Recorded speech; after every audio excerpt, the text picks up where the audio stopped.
Unaumia? Kawaida.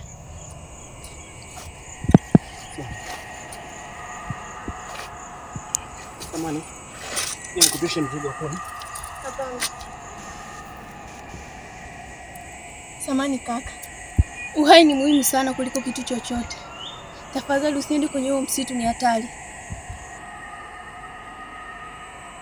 Ili mke wako aweze kujifungua salama, hakikisha unaenda katika kaburi la siri na ulete msalaba uliochomekwa pale. Haraka! Haraka!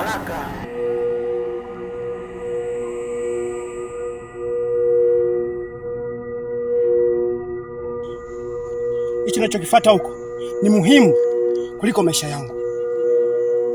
Samani, naomba uniache niende.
Ni wewe tena?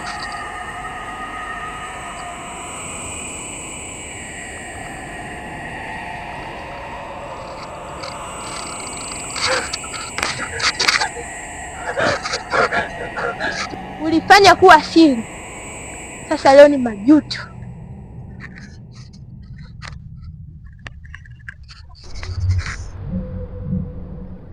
Msaada. Nakufanyaje? Msaada. Nakufanyaje? Unafanya kweli? Tulia tatu wewe. Msaada ni. Utakubali. Nini? Utakubali tu. Msaada. Utakukaba. Ni bana. Msaada.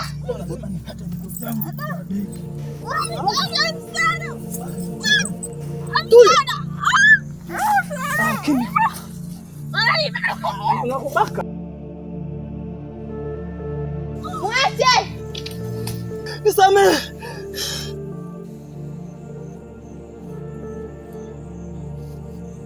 Kwa nini unachezea watoto wa kike? Sasa leo cha moto utakiona. Je, umekuja kulipiza kisasi?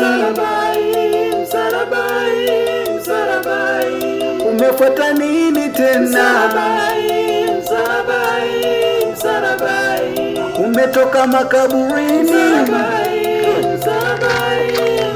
Wewe ni jini ama mchawi? Asante sana kwa kunisaidia Zu. Bila wewe angenitoa kizibo. Huo ni msaada mdogo sana. Ulichonisaidia wewe ni kikubwa. Lengo lako ni nini kwetu kijijini?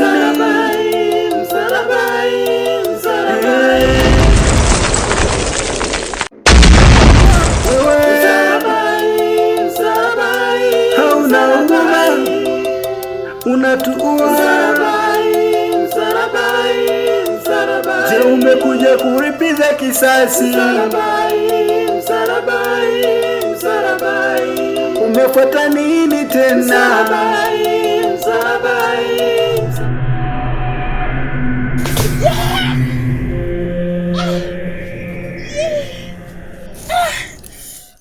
Mungu kiona changu. Yaani badala nipate utamu, msenga umekuja kuniharibia. Ningejua ningempiga betu. Yaani nimekosa utamu leo.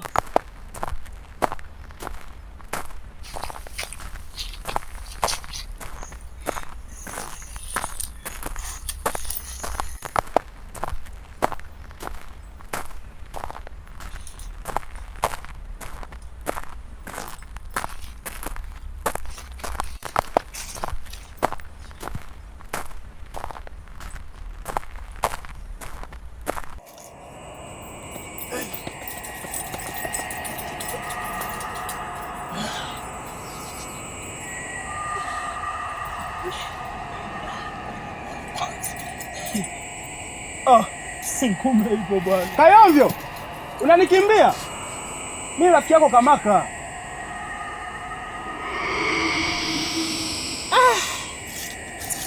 Kumbe ni wewe Kamaka vampa, yani wewe tatu wewe. Acha maswala ya kushikana bega mwanetu, nitakuja nikufanye sontojo. Yaani hapo nimeshtuka kichizi, yani ndio maana ukaona natoka baru. Afu kuja kuangalia hivi mali ipo. Mshamba wewe. Hapana kwa kweli. Hebu tuzungumze kwanza. Tulia hapo mwanetu, si msalaba huo au? Kayomvi. Hiki ndio kile nilichokuambia kule nyumbani unisindikize msituni. Ila mbona umechelewa? Mwanangu Vampa. Hichi kitu babu nisikwambie. Sijachelewa kwa kupenda. Nimekutana na bonge sontojo. Nikasema sasa hapa nafanya masuala yangu mimi. Ila sijafanikiwa. Kuja kushtuka hivi najikuta niko hapa mwanetu. Ina maana mke wako bado yuko hai?